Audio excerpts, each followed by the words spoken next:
Molweni. Kunjan?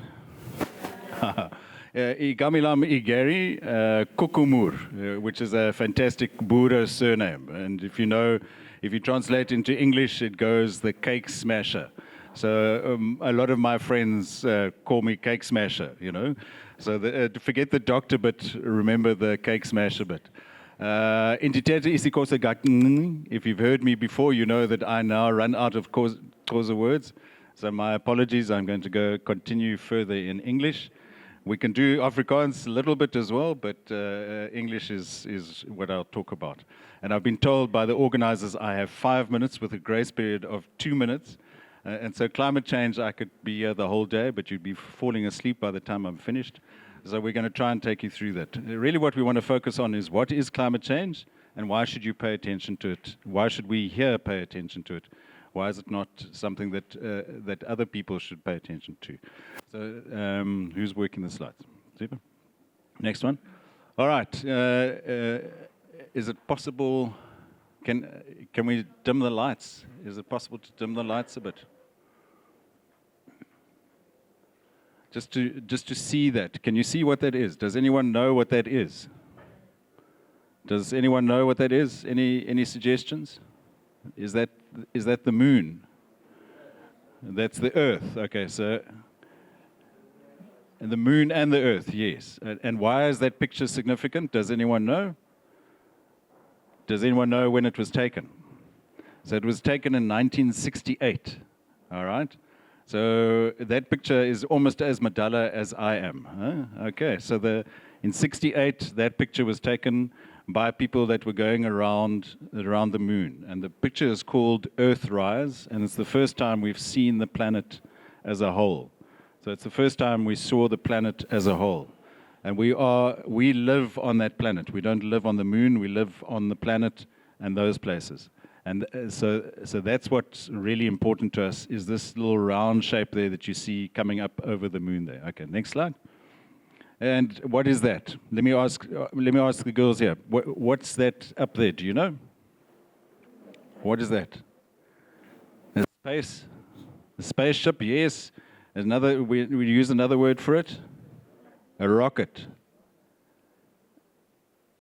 So that specific rocket is called Apollo 8. And that specific rocket is the one that took the picture before that you saw of the Earth from the moon. All right, so that was the first time we went into space. Americans organized it. That's their rocket. NASA, you would have heard of it. They didn't land on the moon that time, but they took the picture in 1968. And that's the rocket. Now, there's a key component to that rocket. There's two things. What does a rocket do? Any ideas? A rocket just goes straight, huh? And it goes straight very fast. Am I right? And then it burns some stuff. What's that stuff coming out of the bottom? Okay, so too many questions for you so early in the morning. The speaker's not meant to ask questions. The speaker's meant to say things. Right. Okay. So the NASA rocket burns fuel, burns a thing we call fossil fuels. It's a special type of fuel, but it is made from fossils. Okay. And that's oil. We take it out as oil or gas, and we burn that. So in getting to the moon, we burnt a whole lot of fossil fuels. And why is that important? Because of a thing called carbon, and particularly a thing called carbon dioxide that we put into the air, and that's a gas. And that gas acts as a blanket for us. So the reason that you can see the Earth from the moon is because we put this blanket of gas around the Earth that allows us to live in this space. So because we breathe oxygen, we also breathe carbon dioxide, and at night we give out, well, we're not like plants, but we give out carbon dioxide every time we breathe out, and we breathe in oxygen. So carbon dioxide itself is not necessarily a bad thing, but if we put too much of it in the blanket, it makes it too hot. So it's like when you sleep in summer under a duvet, you've got to take that duvet off, because otherwise it's too hot. That's the same thing that we've done with the planet, is that we put this blanket of carbon. And who's doing it? We are doing it. Because why? Because we're burning things, we're sending things like rockets into the sky. But the big thing is, how many of you walked here today? Did anyone walk here today? Most of us probably rode here today. We came here in a car. And that car is burning fossil fuels, and that car is putting carbon into the air, and that car is adding to that. So we have some big challenges going forward. Next slide. Okay. So now remember the rocket. So what the rocket does is it goes straight up and it goes straight fast. Straight fast. I'm not sure that that's good English, but we'll get there. But what it does is it accelerates and it goes very faster. And that's the same thing that's happening with carbon. So that graph there, those of you that did maths at school, now you know why you did maths, is because you needed to know how graphs work. And basically what that is that's the history of carbon in the planet. And you'll see that there's a line there, and they're using the number 650,000. So for the last 650,000 years, carbon has been below that level. What's happened in the last 200 years is that we've pushed carbon, we as humans have pushed carbon beyond that thing, and it's taking off like a rocket. And it's using the same thing that the rocket does, it's using that fossil fuels to get there. Okay, next one. So these are another two graphs, and I promise I think these are the last two graphs. I won't go back to graphs again. But the important thing to understand is that carbon, this is how carbon is increasing, and this is also how our emissions. So is that 5 minutes? 30 seconds left, okay. All right, so that graph says carbon's going up and emissions are going up, and that's why that's why we're doing something important to the planet. Okay, next slide. Why is it important to Koekemoer? So you can't see that so well, but you'll see on the left-hand side is the past, and on the right-hand side is current, and you'll see that what is happening in our city is that the temperature is changing, and it's getting hotter and hotter and hotter. Okay, so not just the rest of the world, but in our city, it's getting hotter and hotter. Next one. Okay, time is up, so I've got my 2 minutes grace now. Huh? Oh, I've got 1 minute grace. This is a tough crowd. Okay, so the important thing to understand about global warming is that we're changing two things. The one thing is we're changing the atmosphere, so it's getting hotter. The other thing is that because we live in the biosphere, we are taking ecosystems and we're diminishing the ecosystem resilience, the strength.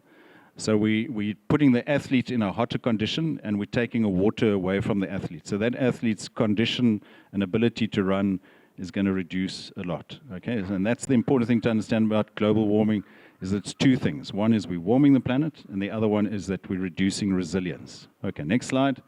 Just to show that I got ones. Okay, why is it important for us? Because in September last year, we had a massive storm that came through, and 2 weeks ago, in Kariga, we had another storm that came through the entire city. Those are called cut-off lows, and they used to happen once every 5 years, once every 10 years. The last one before this one was in September. This one was the beginning of June.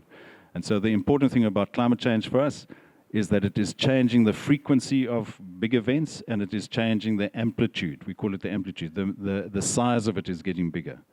And so we will see these storms, which used to happen once every 10 years or so, they will come every year or they will come sooner. So that from September to June is what? How many months? 8 months, am I right?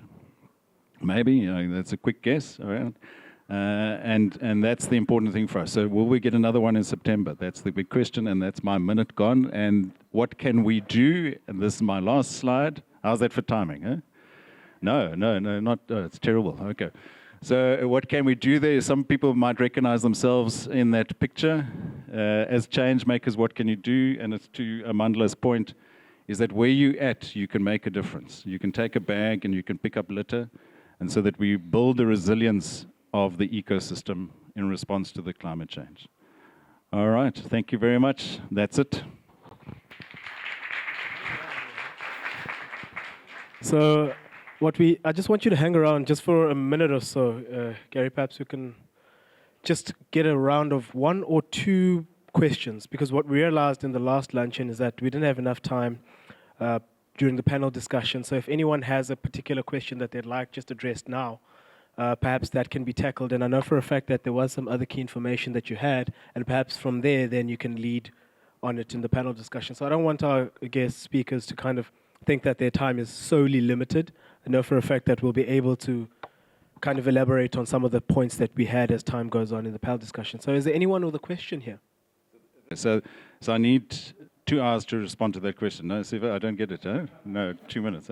Okay, so extinction. Are we as a species going extinct is the basic question. And the answer to the question is maybe. And the response to that is it depends on us whether we go extinct or not. So what we know already is in terms of that rocket ship that I showed you in terms of carbon, that rocket ship is now, in terms of climate change, we look as if we at 1.38 degrees above industrial level. 1.5, we were hoping to keep it at 1.5. We're going to blow through that 1.5 around about 3-4 years' time. In the northern hemisphere at the moment, I don't know if you saw, if people know Muslim culture, there's a thing called the Hajj. And in Saudi Arabia, there's a very sacred place. 580 people have just died there because of heat. So the problem for us is that the heat is changing, and we as humans can only take so much heat. Now we can turn on air conditioners, but if we go outside, the thing that kills us is not heat per se, but a thing called humidity.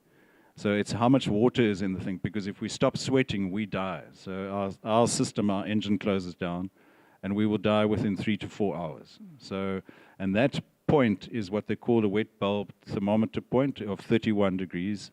And because we live at the coast, there's a lot more water in the air from the sea.